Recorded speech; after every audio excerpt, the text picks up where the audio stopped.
Hey ladies and gentlemen, welcome back to the channel. As always, it is Nick here, back through daily crypto news and analysis, and today we're going to be talking about Ripple XRP, as we do have some exciting things to talk about. I do want to get into a lot of things in regards to this SEC lawsuit. I also want to talk about some innovations that's happening, as well as kind of going back in time and talking about a few things that happened previously this year that are making some waves around the market right now. So overall, first and foremost, to really kind of address what's happening with the market, Bitcoin is back over 61K, guys. This is great to see. We also see Bitcoin dominance actually ranging a little bit lower at around the 44 percentile range. I think that is great to see. Now, with this, we also see, other altcoins kind of making some moves alongside Bitcoin, not alongside, but is what it is. XRP $1.09, up about almost 5%. Dogecoin and Shiba Coin, I mean, let's be real, they're making gains, 20-some percent. But I'm not really focused on that. I'm actually focused on other altcoins like Polygon Matic up 12%. We are seeing Phantom up 16%. Things are starting to look fairly juicy. If we could actually break over 63K for Bitcoin, like I said in my original video, that would be very good to see. Also, I think that a lot of the market cap potential from these two meme coins, in terms of the meme coin market, I think a lot of money that's in these altcoins are actually going to flow out and flow into other alts. In fact, Shiba went from being a $50 billion plus asset today to being now worth $32 billion. So where do you think that money is actually going right now? Well, a lot of it's flowing into other altcoins right now, especially even Dogecoin, as we did see a surge in Dogecoin after Shiba kind of started to dip. But overall, I'm very excited for the future of this space. I'm very excited for the next couple months because it's going to be extremely surreal once we do see those prices really kind of breaking out on something like XRP. As I showed you guys earlier today, the trade volume on XRP was up significantly. I think the trade volume was up like 98% or something like that. I don't know if they have it on here. I'm using CoinGecko, or actually I'm using Crypto.com. I thought I was using CoinGecko. I was trying to find a good, sort of exchange website or any website that lists all of the crypto assets. I was usually using CoinMarketCap, but for some reason it's down, probably from everybody kind of refreshing it and checking, Shiba. And so, but nonetheless, right now, I think when we're talking about XRP and XLM, I just made a video on why we have to be watching these assets very closely now that we are ranging into the later months of alt season. We are going to be extremely rich off these assets if we do hold them long enough. Now, before we fully jump into this video, I just want to quickly address, first and foremost, if you guys do want to get my personal portfolio insights and all that kind of stuff, you guys could do so on my website, NCashOfficial.com. I have a ton of content on here. Literally, there's hours and hours worth of in-depth content. I do plan on uploading 5 more plus videos on here, as well as automated businesses and how I essentially, make my money on the sidelines of YouTube, because YouTube is not pretty much my day-to-day thing. But, pretty much what funded my crypto purchases in the past and what funds it now, I will pretty much tell you guys about, in some videos on here, which I do plan on releasing very soon. So with that being said, you guys are not obligated to purchase anything, but if you guys do want to, there you guys have it at NCashOfficial.com. With that being said, I do want to talk to you guys about this SEC lawsuit because things are getting juicy now. Over 56,000 XRP holders from 80 plus countries joined the class action lawsuit by John E. Deaton. So listen, what's very significant about this is everybody's focused on the U.S. investor, right?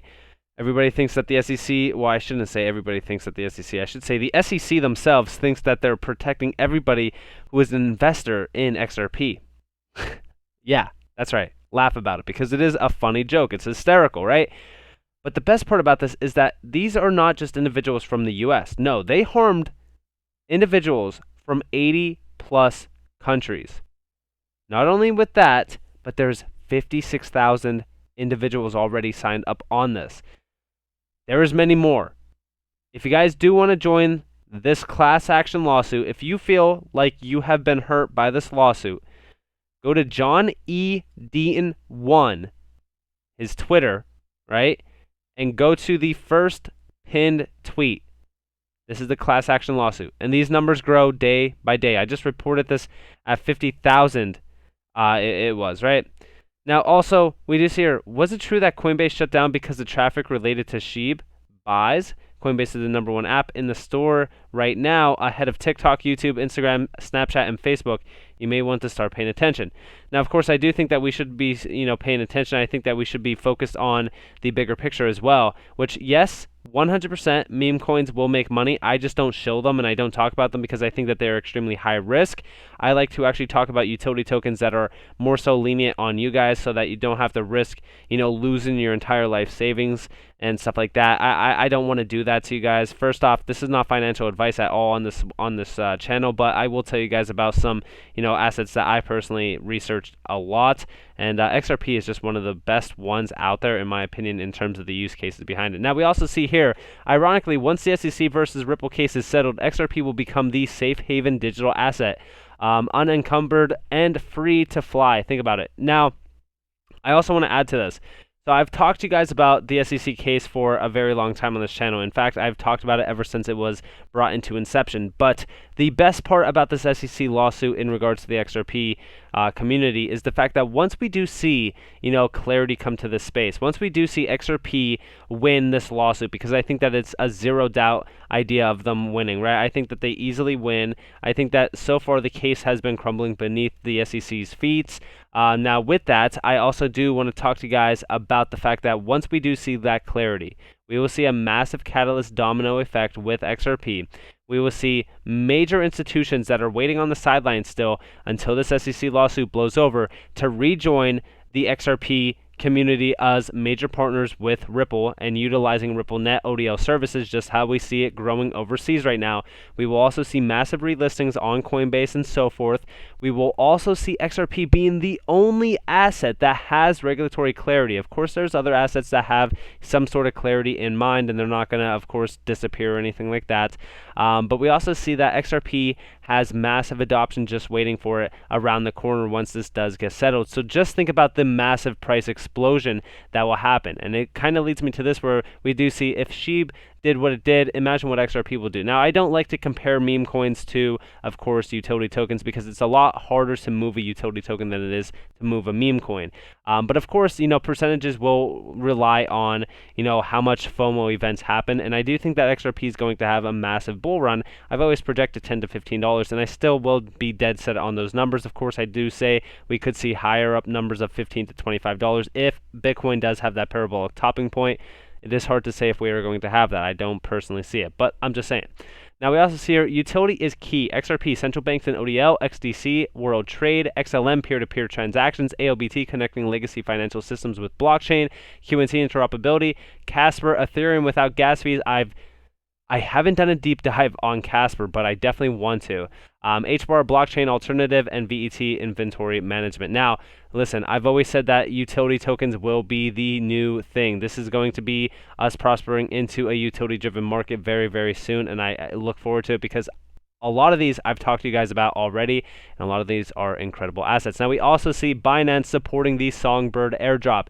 This is the first confirmation of this in a very long time. Now, of course, the Binance US customers will have to wait a little bit. They haven't confirmed that just yet, but again, this is one step closer to that, and I think that this is great to see nonetheless. I just wanted to update you guys on that. Now, we also see here the trade financial systems excludes 14 million unbanked Americans. Blockchain technology can change that by promoting financial inclusion and economic opportunity. Now, this goes all the way back to February 8th, 2021. Real-time digital payments. And you might be wondering, why am I bringing this up? Well, first off, this is talking about inclusion. This is talking about CBDCs. They're talking about 70 million people within the U.S. and an estimated 1.7 billion globally who live their daily lives outside the financial system. They are not included within the banking scene. In fact, these individuals' routines we sometimes take for granted, paying bills, cashing checks, sending money to family, building credit, and incredibly time-consuming and prohibitively expensive, even if they have enough money to need these services. So, again, XRP is solving a lot of these problems within lowering those fees, making this a lot faster, speedlining these, or I should say streamlining these. And the best part about this is that this is all real-time payments, and you might be wondering, well, how does this bleed into anything that we've seen recently? Well, look at this. This goes back October 20th. Now, I reported on this a little bit, but I didn't really kind of do a deep dive on this. Now, first off, this is all with Money Match. Money Match is a partner of Ripple. Of course, they are utilizing RippleNet as well. But this is a huge exchange because this is enabling cross-border remittances, payments from, Al Ansari. This is Al Ansari exchange. They're going to be doing remittances from the UAE to Malaysia, which is great to see. Now, this is all instant. This is real time. Again, utilizing the on-demand liquidity basis in terms of XRP. So this is all through RippleNet. Of course, they have to use ODL. They have to use XRP if they are going to transact from one district to another. I've always discussed how that works. Now, this is great because this is going to streamline everything. This is a huge money transfer solution. In fact, they say it even here: flexible, faster, safer, and more initiative money transfer solutions. So when we're talking about what's happening throughout the world right now, we look back a little bit in time. I know that a lot of people don't like to go back in time and kind of read things like this, but a lot of people probably missed what's happening. This is going to pretty much be that prospered age of technology being brought into these major markets and the massive financial, innovation that's going to take place in the coming years.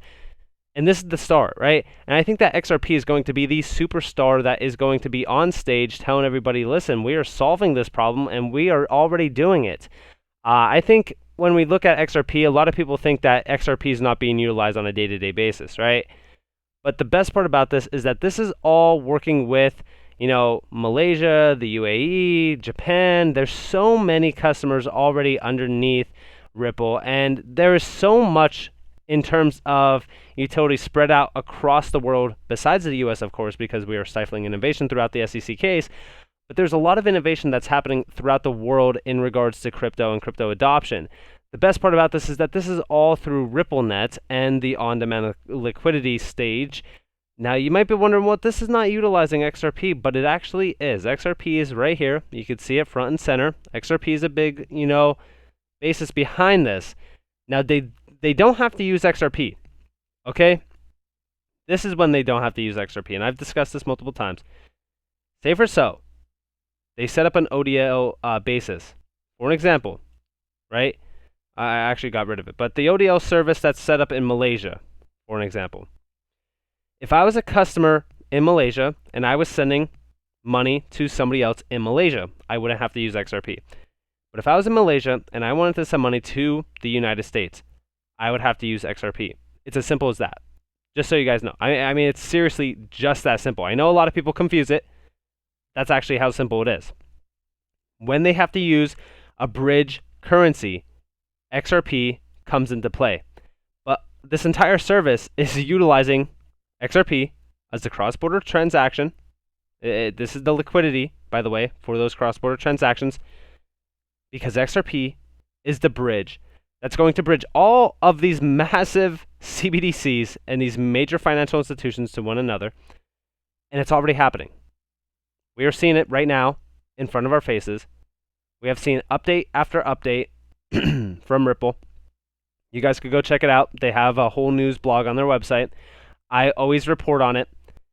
And when we're talking about what they are doing within real-time payments, this use case here, not only that use case, but we talk about the on-demand liquidity, the on-demand liquidity and the line of credit, which is spreading all the way to B2B, P2P, and even SMEs.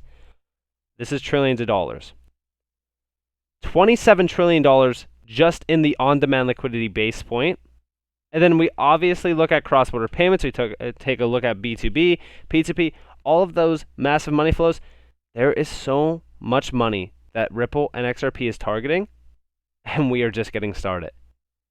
The party is happening behind the scenes. Not a lot of people are getting invitations. That's okay. Anybody who is holding XRP right now already has the invitation. We're just waiting, right? Everybody is getting ready. The party is almost there. It's almost started. We might have to take a little bit step back and just kind of wait a little bit longer.